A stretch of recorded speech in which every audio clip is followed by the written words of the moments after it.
Bonjour et bienvenue dans un nouvel épisode du podcast Un pas à la fois. Nous en sommes à la semaine 33 qui traitera du sujet de la guérison. C'est un sujet très controversé, mais nous allons prendre comme verset de référence le livre d'Ésaïe, chapitre 53, verset 5. C'est vraiment un verset très important. Je lis. Mais il était blessé pour nos péchés, brisé pour nos iniquités.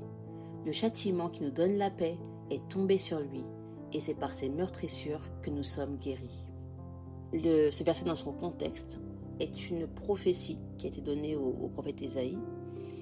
C'était à la fois une prophétie et une promesse de ce que représentait la mort de Jésus à la croix. Ce qu'il a enduré de par son sacrifice, il l'a fait pour que tu aies accès à la guérison. Beaucoup de gens auront tendance à croire que c'était avant, mais il le dit. Je te donne deux références de versets. Il y a Actes 10, 38 où il est dit que Jésus guérissait tout ce qui venait à lui. Donc tu dois savoir que c'est la volonté de Jésus de te guérir. Ok, c'est pas que pour les autres. Il y a aussi Jean 14, 12 où il est dit que ceux qui sont en Jésus-Christ feront des œuvres bien plus grandes. C'est-à-dire que sa puissance de guérison est toujours d'actualité. Ok ? Ce qui empêche la guérison, il y a beaucoup de choses qui empêchent la guérison, mais le premier, je dirais que ce qui empêche premièrement la guérison, c'est vraiment l'incrédulité.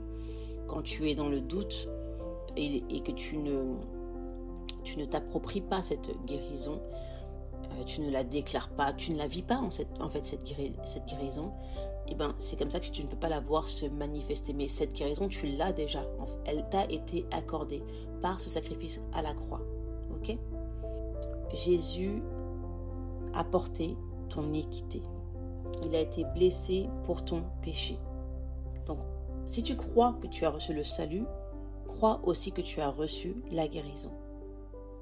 Dieu ne t'envoie pas la maladie. Ça, c'est vraiment une chose que tu dois savoir, croire et retenir.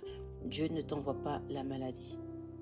La maladie peut être la conséquence d'un péché, elle peut être la conséquence d'un héritage générationnel, la conséquence de mauvaises actions, voilà, mais ce n'est jamais Dieu. Alors, tu vas me dire, ok, mais dans l'Ancien Testament, Dieu punissait.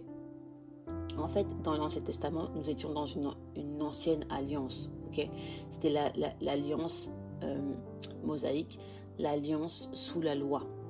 Donc, il y avait des conditions à remplir pour pouvoir accéder à Dieu. Or, dans le Nouveau Testament, l'alliance est basée sur l'œuvre de Christ. Il a déjà tout payé, il a déjà tout fait pour que tu puisses avoir le salut. Donc toi, finalement, ce que tu dois faire, c'est croire. Croire que cette œuvre actionne la guérison, croire que cette œuvre actionne ton salut. C'est en ça que tu ne dois pas rester passif, parce que avoir la foi, c'est parler avec foi, c'est agir avec foi. Et beaucoup te diront que c'est trop facile, mais non, la grâce, certes, c'est un don immérité, c'est un don gratuit de Dieu, mais ce n'est pas facile, parce que l'ennemi fera tout pour te décourager, fera tout pour te distraire, pour que tu ne saisisses pas qui tu es et quels sont tes droits, en fait. Donc c'est en ça que maintenant nous vivons sous la nouvelle alliance. Je t'encourage vraiment à méditer ce verset, à l'apprendre par cœur, à l'attacher à ton cœur, parce que Jésus veut que tu sois libéré de cette carence, si tel est le cas. Si tu crois que tu ne peux pas guérir, si tu crois que tu n'as pas la guérison, il veut renouveler tes pensées à ce niveau-là. Pour voir la guérison se manifester, il va te demander de faire quelque chose. Quand tu observes la vie de Jésus-Christ, il demandait aux paralytiques de se lever. Okay, il a demandé aux lépreux d'aller se laver dans la rivière. Voilà, il y a une action qui va accompagner en fait le processus de manifestation de la guérison. C'est pour ça que tu dois rester à l'écoute.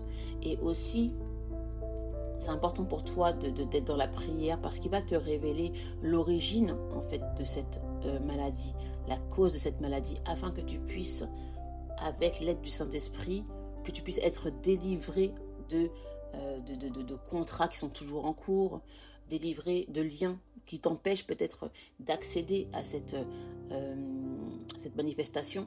Mais voilà, Dieu, il est avec toi, il est pour toi, il n'est pas contre toi. Ça aussi, c'est vraiment une vérité que tu dois attacher à ton cœur. Donc, si tu dois retenir de 3 choses, c'est que Jésus est venu pour te guérir, te donner la guérison. Il l'a déjà fait. Jésus, il guérit encore. Et ça, tu dois le croire et te nourrir de la parole de vérité, de la parole de Dieu pour que ton âme puisse être renouvelée. Et enfin, Jésus a payé le prix. Ta part, c'est vraiment de croire. Ok ? Et bien, j'espère que ces paroles t'auront fait du bien et que même si ton âme n'y croit pas, même si tu te dis que c'est une fable, je t'encourage vraiment à saisir la parole de vérité afin de la voir se manifester dans ta vie. Je te dis à la semaine prochaine pour un nouvel épisode. Sois béni.